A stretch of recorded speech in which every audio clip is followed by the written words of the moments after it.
together man is said to be sharp. At GMC, we get why people appreciate that kind of precision. This is GMC. A new anonymous whistleblower has elaborated on the U.S. drone program abroad and some of the questionable activity that's taking place under President Obama's watch. Now, it was always known that there were so-called kill lists and drones involved in civilian deaths in countries like Afghanistan, Iraq, Somalia, and Yemen, but it turns out that the situation is much worse than we even expected, and I'm about to give you the details. Now, Jeremy Scahill and a team of reporters at The Intercept have spoken to this anonymous source, who again is a whistleblower who chooses to remain anonymous, and they've done an excellent report, a number of reports, on what's happening with the drone program. Now, according to The Intercept, taken together, the secret documents lead to the conclusion that Washington's 14-year high-value targeting campaign suffers from an over-reliance on signals intelligence and apparently incalculable civilian toll, and due to a preference for assassination rather than capture, an inability to extract potentially valuable intelligence from terror suspects. Now, you're going to notice a theme throughout everything that we say, and the theme has to do with killing people as opposed to capturing them, basically putting them through trial and trying to extract intelligence from them. Okay, now, I know what a lot of people on the right will cry, and by the way, also the left, in order to protect their beloved Obama, it's so easy for you guys to say, but it's hard to capture these guys. No, I know, I get it that it's hard to capture people, but oftentimes we do it, and by the way, on the instances that we have done it, this is the first show to come out and say, that was wonderful, that's exactly how you should do it. We're not against getting the bad guys, we just want to get them in a way that doesn't create more bad guys, and hence more deaths, and danger for American citizens, okay? So now you're going to see in a little bit exactly how many civilians we kill, or people that we kill that we decide to categorize as non-citizens, the civilians. You'll see that in a second. But I wanted to explain one quick thing before we give you more of the data from this new report. Signals intelligence, for those who aren't familiar with it, it's a cell phone, it's a computer IP address, it's that kind of information they're collecting on people. It doesn't mean that they know who they're bombing. They're bombing, in essence, the cell phone or the computer or whatever other signal intelligence they have gathered they think might be attached to a terrorist. Then you'll hear about the people killed around that person. But understand that even when they get what they think is their intended target, they do not oftentimes have a human being attached to that target. They just have data, metadata attached to that target. So as you'll see in one of the quotes, the source from the government says, sometimes it's their mom. Oops. Yes. Okay, and so when they tell us here in America, oh, we're just collecting metadata on Americans, it's okay, it's not attached to human beings. We're told that metadata is totally harmless. Now, look, don't get me wrong, they're not killing anybody in the U.S. Based on metadata, but we do use metadata in other countries, the countries that we're not even in war with quite often, to kill people, to put them on a list of people we assassinate, and then we kill them, or their moms, and everyone around them. But that is what we do with metadata. We just don't do it here in the U.S. Yeah, and later on we're going to show you the disparity between the number of intended targets that we kill and the number of innocent civilians that we kill. And that disparity is massive. Okay, so according to the unnamed source, this outrageous explosion of watch listing, of monitoring people and racking and stacking them on lists, assigning them numbers, assigning them baseball cards, assigning them death sentences without notice on a worldwide battlefield, it was, from the very first instance, wrong. So obviously he has severe moral issues with what's happening abroad, and he also completely understands that this is counterproductive to what the U.S. is trying to do abroad. We're supposed to get rid of terrorism, right? This is the so-called effort that we're taking part in, but it's actually leading to much more hostility because we're killing so many innocent civilians based on very faulty metadata. So, a lot of people on the right wing will say, oh, you guys, see, I knew it. The guy's biased because he has morals. Oh, I see. Wait, what? I thought Republicans were the party of morals and morality, right? No, they're like, oh, this guy, he's a do-gooder. He has morality. He has problems with us killing innocent people. So you should discount his information. By the way, it doesn't matter what he thinks, because when he turned over his documents, and the documents are not his documents, he didn't write them, they are from the government, right? That's why people will be enraged. How dare you reveal what our government does in a democracy? No, that's what American heroes do, okay? Yes.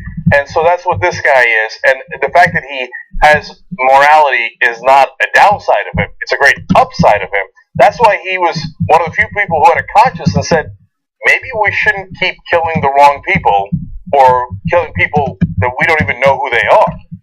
Yeah, I love that he did that, and if you actually had real morality, you'd obviously be on his side. And are you positive we're the good guys when we say we should ignore morality? So, let's get into some of the numbers because they're outrageous. So he says, we're allowing this to happen, and by we, I mean every American citizen who has access to this information now but continues to do nothing about it. Now, 2 sets of slides that he provided focused on the military's high-value targeting campaign in Somalia and Yemen, 2 countries that we have not declared war with, as it existed between 2011 and 2013, specifically the operations of a secretive unit, Task Force 48-4. Additional documents on high-value kill-capture operations in Afghanistan buttress previous accounts of how the Obama administration masks the true number of civilians killed in drone strikes by categorizing unidentified people killed in a strike as enemies, even if they were not the intended targets. So they just start off by saying, hey, this was an enemy. We don't know whether or not this was an enemy. It could have been an innocent civilian, but we want to brush this under the rug, and let's just refer to this person as an enemy. Now, the whistleblower provided a study, an analysis that was done by the Intelligence, Surveillance, and Reconnaissance Task Force. Okay, that's referred to as the ISR. The ISR study also reveals new details about the case of a British citizen, Bilal El-Burjawi, who was stripped of his citizenship, U.S. citizenship, before being killed in a U.S. drone strike in 2012. British and American intelligence had him under surveillance for several years as he traveled back and forth between the UK and East Africa, yet did not capture him. Instead, the U.S. hunted him down and killed him in Somalia. Now, I want to clarify a couple of things. First, real quick, he's a British citizen. And so in working together, the British and the Americans said, oh, we got a great idea. You know how they always complain, it's so hard to capture him. But he's right there in the UK. You can get him at any time you want. No, instead, let's strip him of his British citizenship, let him go back to East Africa, and then you guys murder him. And by the way, the U.S. has also done that with an American citizen, Anwar al-Awlaki, years ago. Mm-hmm. And then they also killed his 16-year-old son. But they didn't bother to to strip al-Awlaki of his U.S. citizenship. They said, he's a U.S. citizen, U.S. Constitution. No, just execute him. Who cares? His son, well, after we execute him, we'll claim it was an accident. Kind of, but we won't ever really explain it in public. We did that, right? I know. How dare we talk about morality? And by the way, I mentioned Republicans earlier, and you're perfectly within your rights to say, hey, this is President Obama. He's a Democrat who's the head of the executive branch who's making this decision, who looks at the baseball cards. I'm glad we're putting a lot of thought into it. And apparently they also have folders, to be fair. You know, they were worried about binders full of women. Okay, apparently we have binders full of people we're going to execute. And so they look through them, and they're like, all right, who should we kill today, right? And incredible. So now, it's definitely bipartisan. Bush did it. Obama did it. Obama has, if anything, expanded it. So I don't want anybody to get me wrong on that. But the Republicans complain about all these conspiracies, right? On Jade Helm 15, where the government is going to take over Texas. The government already has Texas. They don't need to take it over. Okay, here we have Task Force 48-4. It's real. It exists. We have a government insider who tells us about it. And you know what it is? It's a death panel. Literally. So all the, oh my God, Obamacare is going to set up death panels. No, Obamacare actually saves people's lives. Right? That's a good thing that he did. In this case, he takes lives away, and not a single Republican complains about it. Okay, but all that executive authority, all those executions, all the death panels they warned you about, yet when Obama does it, when Obama, who they despise, does it, not a peep. Because when you execute innocent people, oh, they love it. It's not just Republicans, Cenk. It's Democrats as well. Oh, okay? definitely. If anything, Republicans want more. Republicans are constantly criticizing Obama for being weak on national security. How is he weak when he took Bush's policy and expanded on it. His drone program is worse than Bush's drone program, and he's been doing it for years, hasn't stopped, even though there's been a little bit of criticism. And whenever it comes to foreign policy, I think of senators like Dianne Feinstein, who go on TV and they talk about how, we need to really amp up our national security and our efforts abroad because those terrorists have bombs, really big bombs. I'm quoting her verbatim there. And of course, when Feinstein herself was spied in on by the CIA, then she was outraged. How dare you do that? Oh, spying on American citizens, no problem. Killing people abroad without any trial or evidentiary proof in any other court, totally fine. To strip them of their rights and then murder them, right? No problem at all. You're spied in on me? That's an outrage if you're Dianne Feinstein. Because you're only supposed to protect the powerful and attack the powerless. Now, if you say, hey, some of these guys are probably bad guys. Yeah, they probably are. I hope, and there's no evidence, that they're not picking random people like, I don't know, let's go bomb that guy and that guy, right? No, they put effort in, and I'm sure if they're watching this, their heads are exploding. No, we put a lot of effort into finding the right guys, and we had all this data, and that connected to that computer had done a bad thing, or the guy on that computer maybe, I'm pretty sure, did a bad thing, and that connected to a cell phone from a guy who did a bad thing.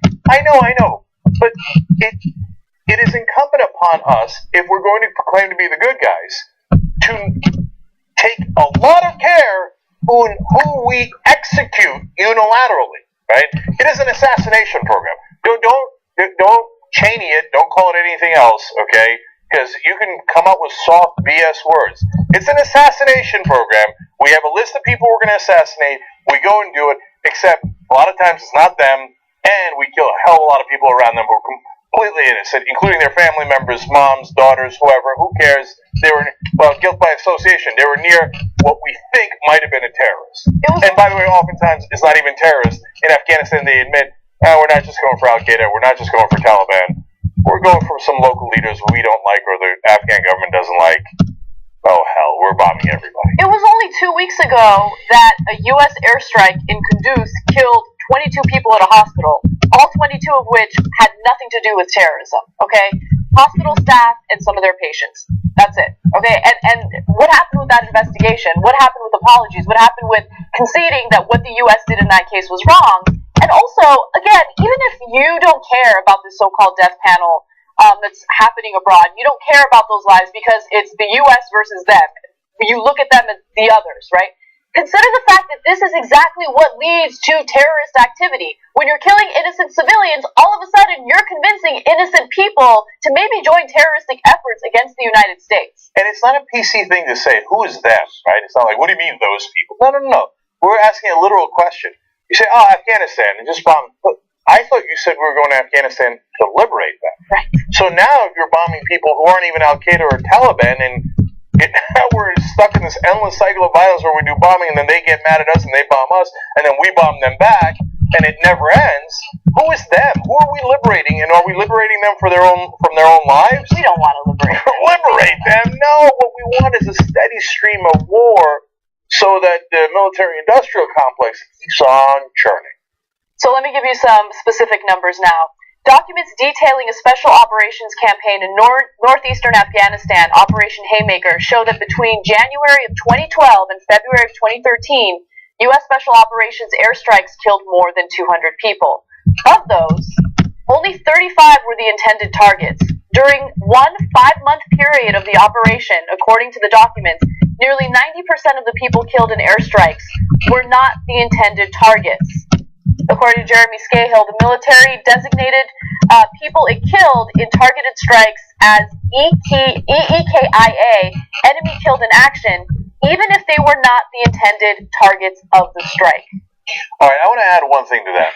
He goes on to explain in the story, unless evidence posthumously emerged to prove the males killed were not terrorists or unlawful enemy combatants, EKIA remained their designation according to the source.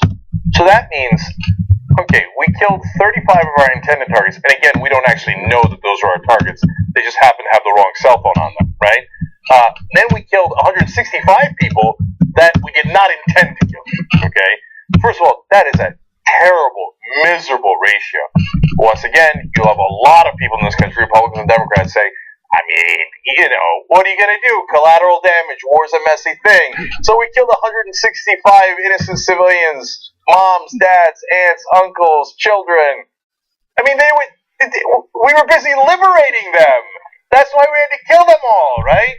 Okay, so now the U.S. goes, well, if we killed them, by definition, they were an enemy combatant. Unless you can prove, after they died, that they were innocent. I mean, that is literally one of the most Orwellian things I have ever heard in my life. Now, how is a dead person going to prove afterwards to the United States that they were in fact innocent? What, is their family going to do it? How would they do it? Would they hire a lawyer? Would they come to the U.S.? Would they sue us? How in the world would they prove, after they were already dead, that they were innocent in the first place? Now, we know they were not our targets. We know we killed, just in that little Operation Haymaker, that is among many operations we've done all over. And these papers, by the way, are only about operations between 2011 and 2013, that specific period. It is much broader than that. It goes all the way back to the Bush administration. We're just telling you what is provable based on government documents we now have, right? And then they go, oops, well, if I killed you, you must have been guilty. So the whistleblower had one more thing to say that I think you guys need to hear. He said, there's countless instances where I've come across intelligence that was faulty. So, you know, we're all told all the time here in the U.S., well, man, we have got this down to a science. Don't worry, we got it. And he's like, look, it's computers, and it's a lot of equipment, and do they make mistakes? Of course they do. In fact, he says sometimes you'll be working on a case for all this time. In fact, let me give you his exact quote. He said, he's studying the number of instances when selectors are misattributed to certain people. And it isn't until several months or years later that you all of a sudden realize that the entire time you thought you were going after this really hot target, you wind up realizing that it was his mother's phone the whole time.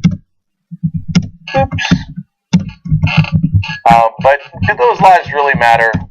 I mean, they're Afghans, they're Somali, they're from Yemen. Do they really count? Do their lives really matter? I mean, aren't they all just collateral damage waiting to happen?